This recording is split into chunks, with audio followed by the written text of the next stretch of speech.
이제 앞뒤 좌우에 한번 인사할까요? 샬롬, 반갑습니다.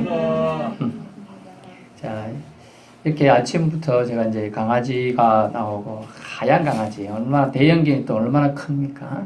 또 하얀 할머니, 이렇게 나온 나이 차가 90살 차이가 납니다. 근데 이 온유라는 단어를 우리나라는 이제 한자어를 쓰기 때문에 마음이 부드럽고 행동이 친절하다 이런 단어를 씁니다.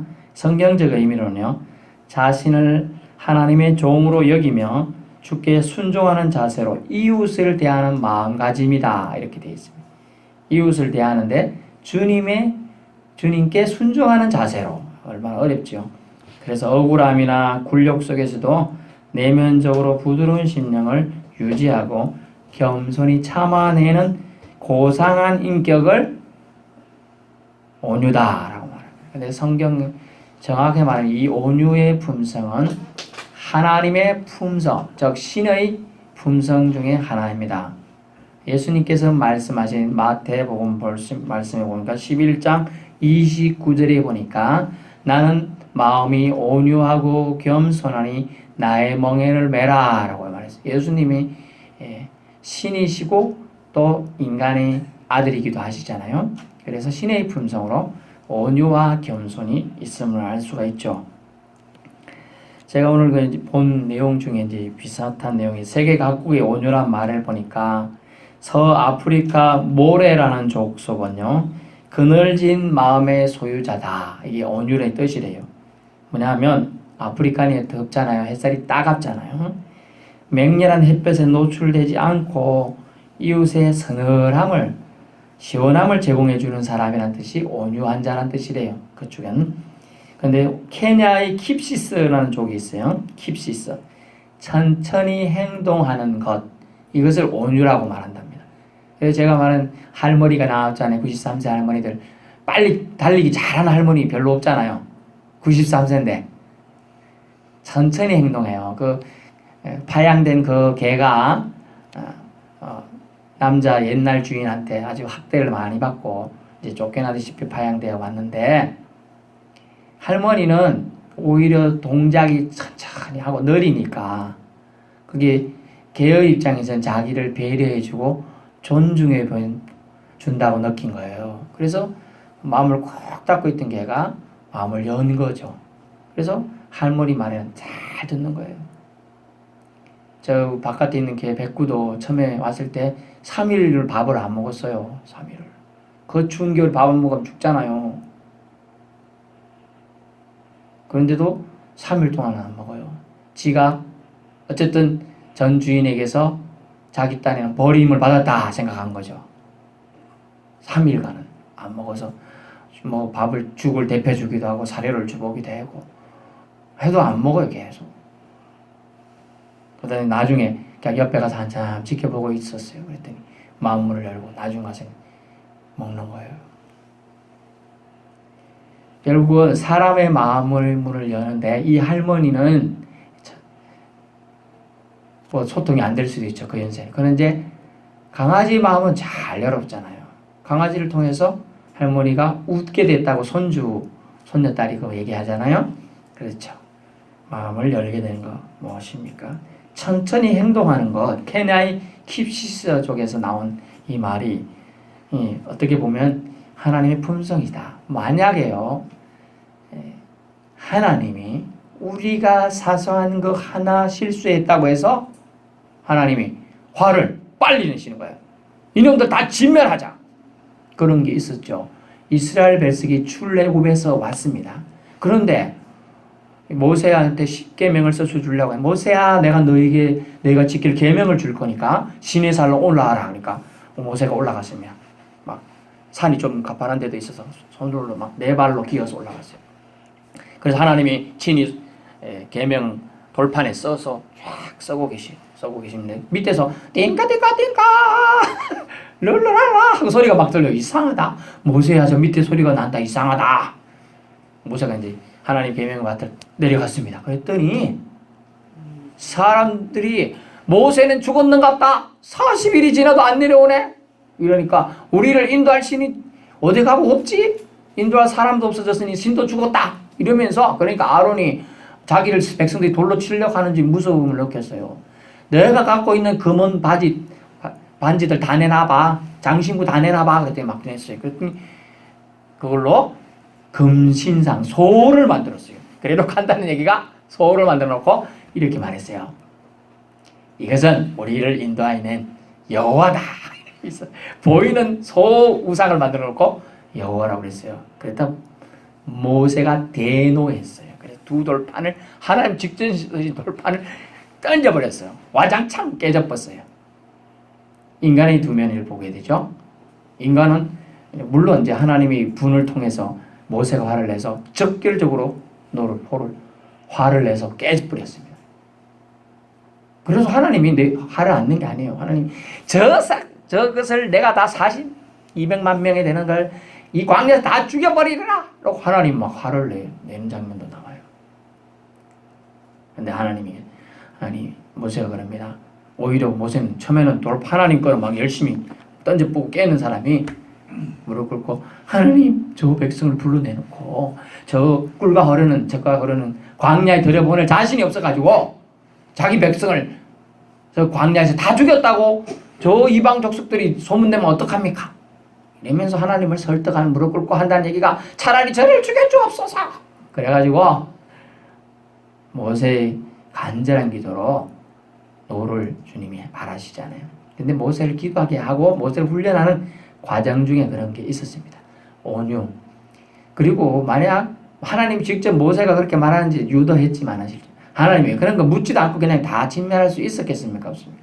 다 진멸할 수 있습니다. 40년 동안 하루도 안 끊치고 만나와 메추라기를 통하여 먹여 주셨는데 그 수많은 200만 명의 식사를 책임져 주셨는데 옷도 낡아 빠지지 않게 해주셨는 하나님이 순식간에 사람 멸할 수 있는 거. 그 지역만 출애굽할 때 돼요. 그 지역만 우박도 내리고 비도 내리고 메뚜기도 날고 하는데 그거 못합니까? 다 할 수 있어요. 하지만 하나님은 온유함으로 참으셨다는 거예요. 결국 온유는요, 힘이 없어서 이거 누가 때리는데 내가 쟤보다 힘이 없으니까 참아주자, 어쩔 수 없다, 이런 게 아니고 내가 힘은 강해. 그렇지만 우리가 생각해보면 우리 꼬맹이 5살짜리가 와가지고 어른 30대를 집 박는다 해서 아플까요? 조금 아플지 모르지만 별 큰 의미가 없어요. 그래 어른이 같이 집 박나요? 아니죠. 참아주죠. 그래. 온유는요, 내면의 강함이 가득하지만 그것을 풀지 않는다는 거예요. 화풀이로 하지 않는다는 거예요. 그걸 온유라고 말한다고 말하고 있습니다. 성경은 그래요. 주님은 온유한 자에게 마태복음에서는 땅을 기업으로 준다고 말씀하고 있어요. 땅을 기업으로 받고 싶은 사람은 온유해야 된다. 그런 얘기를 성경은 일러주고 있습니다.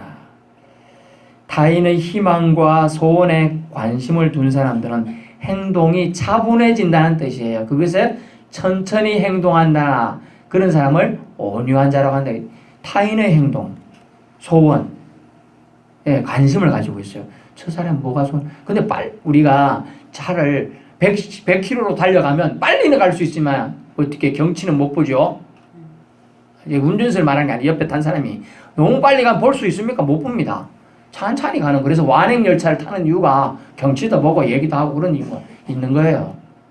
천천히 갈 때 얻는 이득이 사실은 더 많음을 알 수가 있어요. 그래서 차분히 행동하는 것, 그것이 온유함의 표현인데 우리는 성경의 온유를 오늘 배워야 되겠는데요. 온유를 기독인이 지내야 할 가장 큰 덕목 중에 하나로 가르쳐주고 있다는 거예요. 구약의 큰 인물인 모세는 그러면 오늘 본문에는 주님은 칭찬해 주셨잖아요. 이 사람 모세는 온유함이 지면에 있는 저 땅에 있는 모든 사람보다 더하다. 옛날엔 승하다 그랬는데 실제로 그러냐? 모세는 좀 전에 말했지만 돌판도 하나님이 쓰신 돌판도 와장창 깨버리는 사람이에요. 그리고 자기 민족을 애굽 족속이 때리니까 화가 나가지고 집어갔어요. 애굽 족속을 때려서 죽인 사람이에요.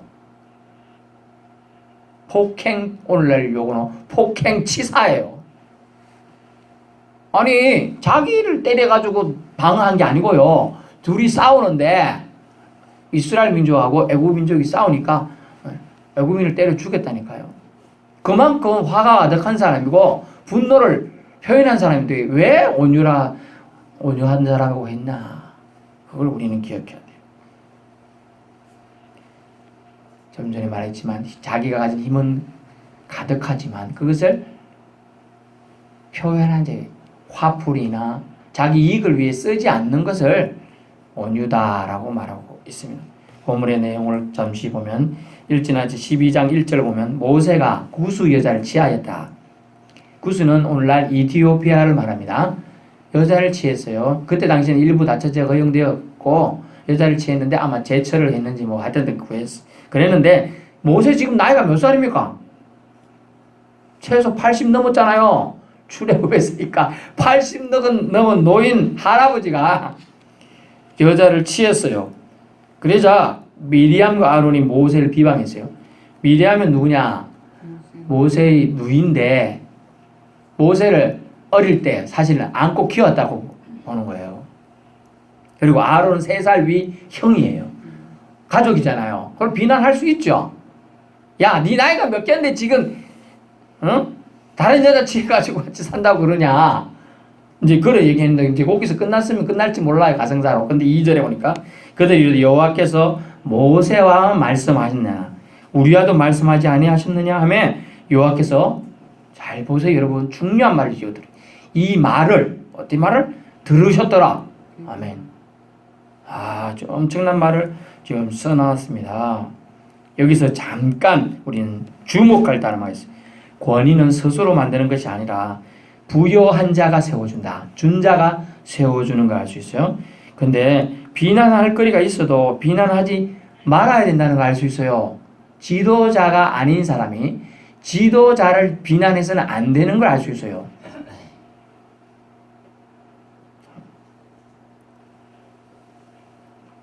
어떤 교회에 장로님이 되신 분이 신앙도 좋고 했습니다. 근데 자꾸 하다 보니까 목사님하고 교회를 이끌어가는 방침이 달라요. 그 다음에 교회에서 목사를 쫓아내기 위해서 이런저런 비방할 거리를 만들었어요. 근데 목사님이 싸우기 싫으니까 만나게 사임하겠다 하고 나갔습니다. 그리고 나서 그 장로의 사업도 망하고 시름시름 앓더니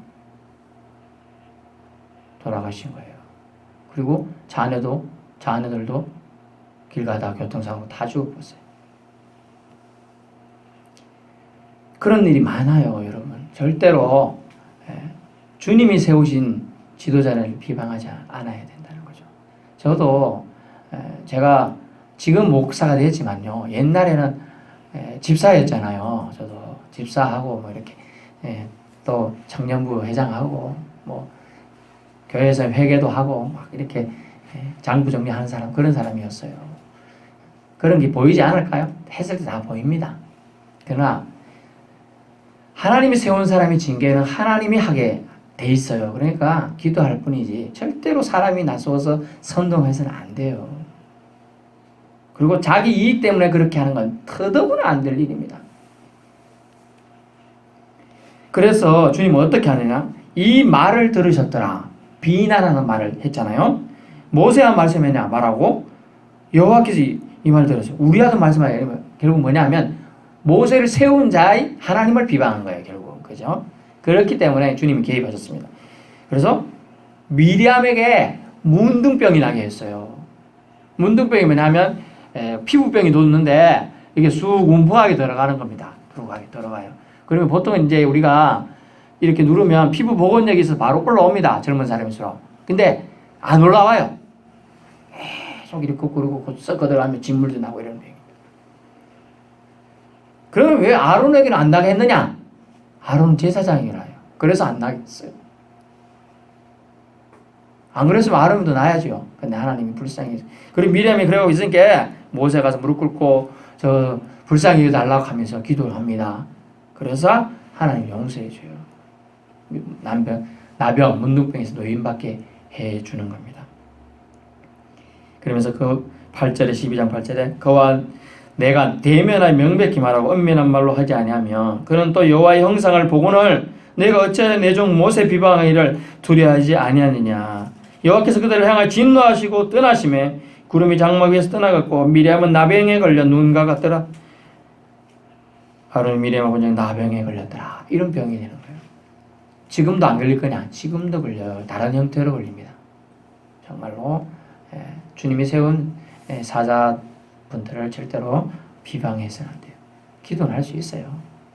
하나님 뭐 이렇게 바꿔달라고 할 수 있습니다. 그러나 그렇게 하지 말. 하나님이 하시는 영역이에요. 하나님이 하시는 영역은 여러분 터치하면 안 돼요. 그렇게 잠깐 이해하시고요.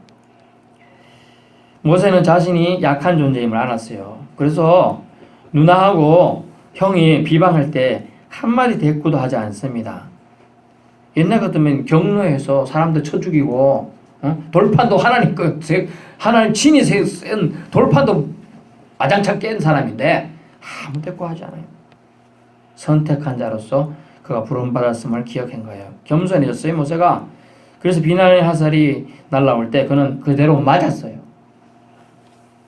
이를 보신 하나님께서 친히 모세를 위해서 옹호해 주잖아요.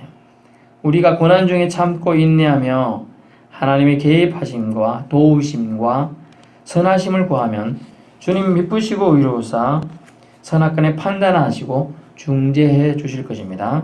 아멘. 예수님도 털 깎는 자 앞에 양같이 잠잠히 모든 것을 감내하셨습니다.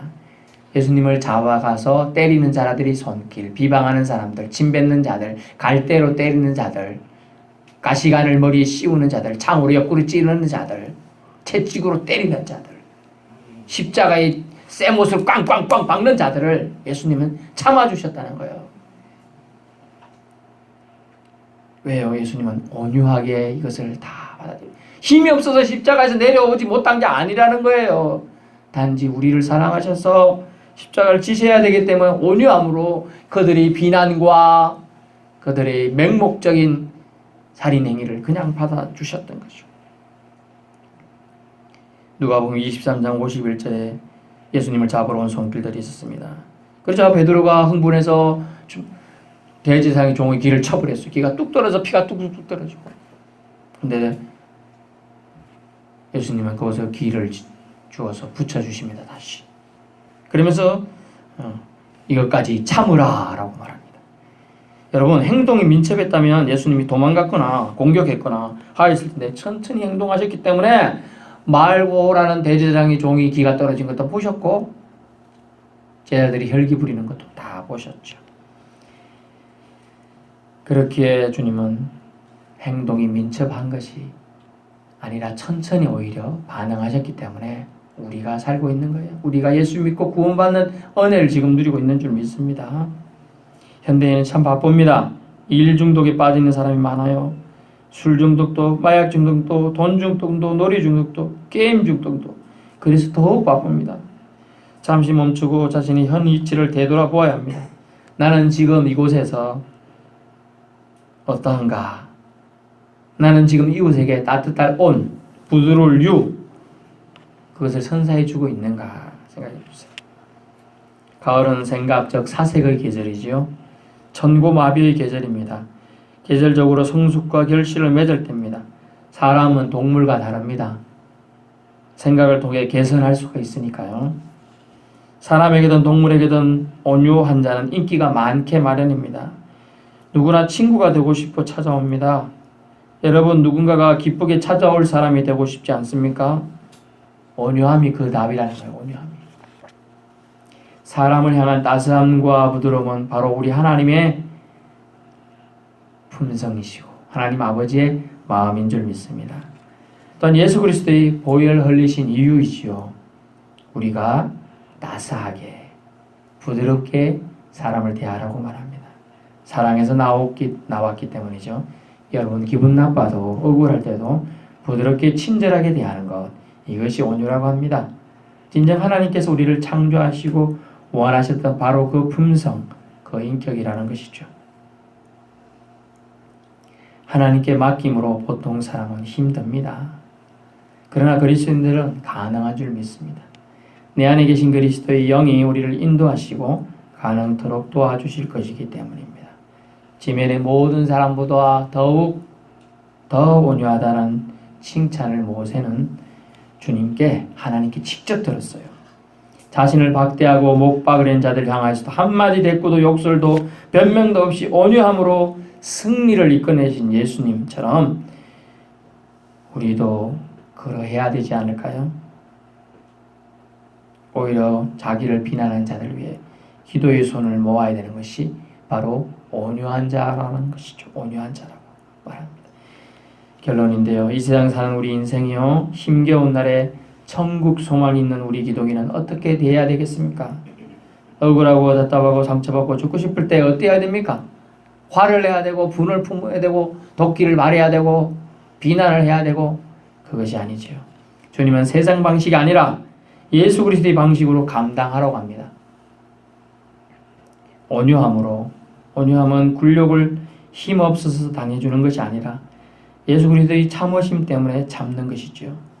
예수 그리스도의 사랑 때문에 그들을 용서하는 것이 온유입니다. 그러기에 부드럽고 따스함으로 나아가는 것입니다. 93세 할머니가 힘으로는 그 큰 대형견을 이기겠습니까? 하지만 그걸 복종하고 순종하게 만든 것은 온유하고 부드럽게 대해주니까 걔들이 자기 주인으로 진짜 섬기게 되는 것이죠. 예수 그리스도의 사랑 때문에 그들을 용서하는 것입니다. 온유로 세상을 이겨나가는 저와 여러분 되시길 바랍니다. 여러분 생각해 보세요. 이 비유를 들으신 분도 있겠지만 이빨과 혀가 있잖아요. 이빨이 강합니까? 혀가 강합니까? 저는 가끔 이빨에 물려가지고 혀도 피도 나기도 하고 입술도 터지기도 하는데 이빨이 강해요? 혀가 강해요? 이빨이 훨씬 강합니다. 그러나 노년에 돼보세요. 아버지 때 이빨은 없어지고요. 혀는 그래도 있어요. 갈대가 강해요? 대나무가 강해요?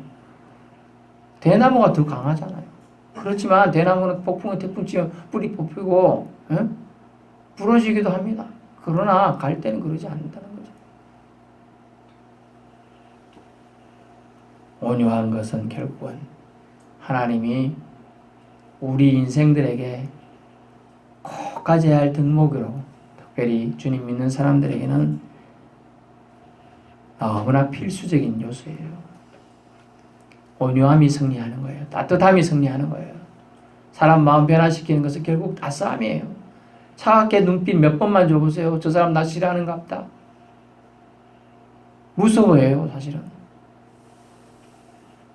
병에 걸릴 수도 있어요. 그 차가운 눈빛 때문에. 따스한 눈길 잡으세요. 아이고, 어머니 예쁘시네요. 아이고, 건강해 보이십니다. 이런 따스한 눈길과 사랑의 몇 마디가 사람을 살리는 거죠. 우리 예수님처럼 오늘 본문의 주인공인 모세처럼 자기가 힘이 있다고 다 그걸 행사하는 것이 아니라 예수님 때문에 그 힘을 사용하지 않을 수 있는 것, 않을 수 있는 것, 절제할 수 있는 것, 이게 진정한 힘입니다. 그것이 진정한 온유를 품고 사는 자의 마음이라는 것이죠. 이런 사람이 다 되시기를 축원합니다.